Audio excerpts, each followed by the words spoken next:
আসসালামু আলাইকুম রহমতুল্লাহ। প্রিয় শিক্ষার্থীরা, আজকে আমি আপনাদের ন্যারেশন শেখাবো। ন্যারেশন শিখতে হলে আপনাদের 5টি বিষয় ভালোভাবে জানতে হবে। প্রথমে আপনাদের টেন্স জানতে হবে, এরপরে সেন্টেন্স, এরপর পার্সনের পরিবর্তন, 4 নম্বরে কনজাংশনের ব্যবহার এবং 5 নম্বরে অ্যাসেনারেশনের নিয়ম। আসলে ন্যারেশন জিনিসটা কি? ন্যারেশন কাকে বলে? একজন বক্তার বক্তব্যকে উপস্থাপন করার উপায়কে কিন্তু ন্যারেশন বলা হয়। ন্যারেশন হচ্ছে 2 প্রকার। একটি হচ্ছে ডাইরেক্ট, যে কথাটি বক্তা বলে, আরেকটি হচ্ছে ইনডাইরেক্ট স্পিচ, বক্তার বক্তব্যকে যে বলে। এরপর আমরা দেখব টেন্সের পরিবর্তন।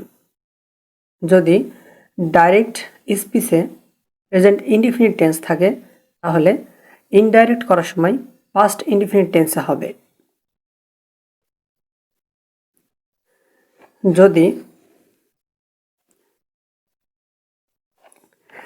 ডাইরেক্ট স্পিচে প্রেজেন্ট কন্টিনিউয়াস টেন্স থাকে, তাহলে ইনডাইরেক্ট করার সময় পাস্ট কন্টিনিউয়াস হবে। আর যদি প্রেজেন্ট পারফেক্ট টেন্স থাকে, সেক্ষেত্রে পাস্ট পারফেক্ট টেন্স হবে। আর প্রেজেন্ট পারফেক্ট কন্টিনিউয়াস টেন্স থাকলে পাস্ট পারফেক্ট কন্টিনিউয়াস টেন্স হবে। এবং পাস্ট ইনডিফিনিট টেন্স থাকলে হবে পাস্ট পারফেক্ট টেন্স।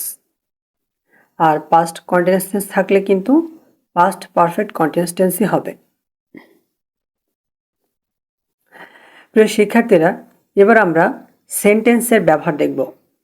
আমরা জানি সেন্টেন্স হচ্ছে 5 প্রকার। একটি হচ্ছে assertive sentence, interrogative sentence, imperative sentence, objective sentence এবং এক্সক্লেমেটরি সেন্টেন্স। এবার আমরা সেন্টেন্সের মধ্যে কনজাংশনের ব্যবহারগুলো দেখব। অ্যাসার্টিভ সেন্টেন্সের ক্ষেত্রে ইনভার্টেড কমা উঠে গিয়ে দ্যাট বসবে এবং ইন্টারোগেটিভ সেন্টেন্সের ক্ষেত্রে ইনভার্টেড কমা উঠে গিয়ে ইফ এবং ডবলএস বসবে। ইম্পারেটিভ সেন্টেন্সের ক্ষেত্রে টু বসবে এবং এক্সক্লেমেটরি সেন্টেন্সের ক্ষেত্রে দ্যাট বসবে। অবজেক্টিভ সেন্টেন্সের ক্ষেত্রেও কিন্তু দ্যাট বসবে।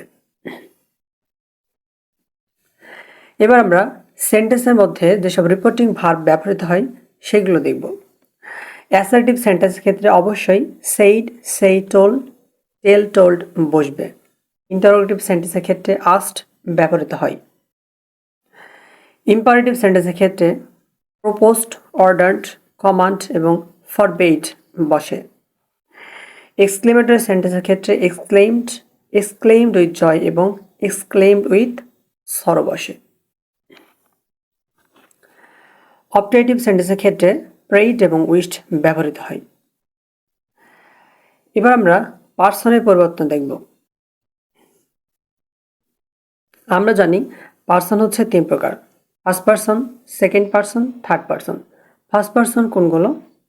I, my, me, we, our, us, এগুলো হচ্ছে ফার্স্ট পার্সন।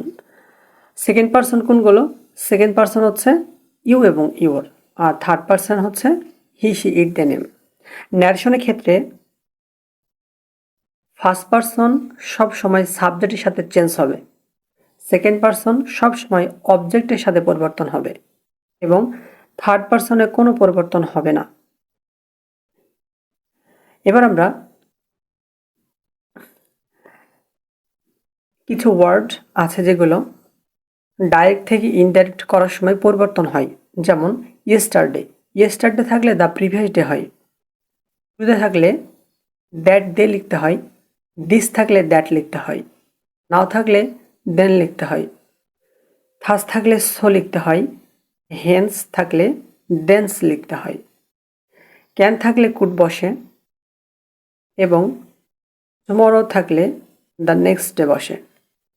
দিস থাকলে দোজ বসে এবং হিয়ার থাকলে দেয়ার বসে। কাম থাকলে গো বসে। মে থাকলে মাইট বসে। উইল থাকলে উড বসে। শ্যাল থাকলে শুড বসে এবং হায়দার থাকলে থাইদার বসে, লাস্ট নাইট থাকলে দ্য প্রিভিয়াস নাইট বসে। এবার আমরা প্যাসেজ ন্যারেশনের কিছু নিয়ম দেখব। প্রথমেই সম্পূর্ণ প্যাসেজটি পড়ে বক্তা এবং শ্রোতাকে চিহ্নিত করতে হবে। তারপরে তাদের উক্তিগুলোর ক্রিয়ার ধরন বুঝতে হবে। 2 নম্বর রুলস হচ্ছে, যখন রিপোর্টিং ভার্ব সেন্টেন্সের মাঝে বা শেষে থাকে তবে একে ইনডাইরেক্ট করার সময় সেন্টেন্সের শুরুতে বা সাবজেক্টের শুরুতে বসাতে হয় বা সাবজেক্টের পরে বসাতে হয়।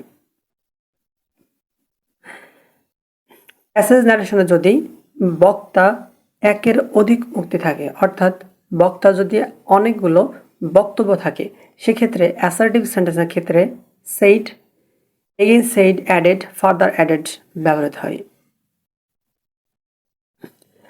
এবং ইন্টারোগেটিভ সেন্টেন্সের ক্ষেত্রে যদি বক্তার অনেকগুলো জিজ্ঞাসা থাকে তাহলে অলসো আস্কড, এগেইন আস্কড এবং ফার্দার আস্কড ব্যবহৃত হয়।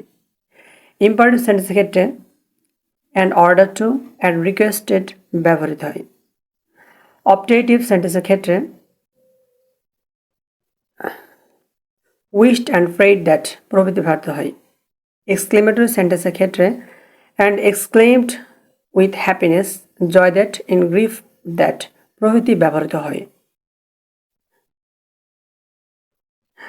যদি রিপোর্টেড স্পিচে শুধু ইয়েস থাকে তবে subject plus replied in the affirmative লিখতে হয়।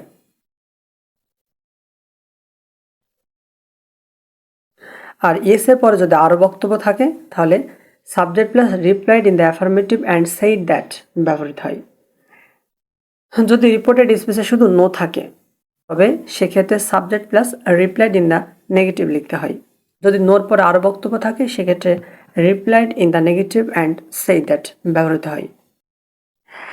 ডাইরেক্ট স্পিচে যদি স্যার থাকে সেক্ষেত্রে অ্যাড্রেসিং অ্যাজ স্যার যোগ করতে হবে অথবা স্যারের পরিবর্তে রেসপেক্টফুলি বসাতে হবে।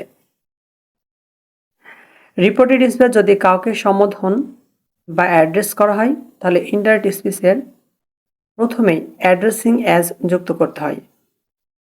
ডাইরেক্ট স্পিচ যদি by Allah, by my life ব্যবহৃত হয় সেক্ষেত্রে swearing by Allah, by my life যোগ করতে হবে। রিপোর্টেড স্পিচে অ্যাসার্টিভ হওয়া সত্ত্বেও তার শেষে প্রশ্নবোধক চিহ্ন থাকলে ইন্টারোগেটিভ ও রিপোর্টিং ভার্বের পূর্বে বিং সারপ্রাইজড লিখতে হয়। রিপোর্টিং স্পিচে থ্যাংক ইউ থাকলে ইনডাইরেক্ট করার সময় subject plus thank plus reporting ভার্বের অবজেক্ট বসালে কিন্তু আমাদের ন্যারেশন হয়ে যাবে। রিপোর্টেড স্পিচে যদি গুড বাই থাকে সেক্ষেত্রে রিপোর্টিং ভার্বের subject plus bid, bade plus reporting verb plus object plus good bye ব্যবহৃত হয়। রিপোর্টিং স্পিচে good morning, good evening, good night যদি থাকে তখন ইনডাইরেক্ট স্পিচে স্ট্রাকচার হচ্ছে subject plus wish, wished plus good morning, good evening, good night ব্যবহৃত হবে। যদি ইনডাইরেক্ট স্পিচে বক্তা ও শ্রোতার উল্লেখ না থাকে তাহলে বক্তার ক্ষেত্রে দ্য স্পিকার এবং শ্রোতার ক্ষেত্রে দ্য লিসেনার অথবা দ্য পার্সন স্পোকেন টু ব্যবহৃত হয়।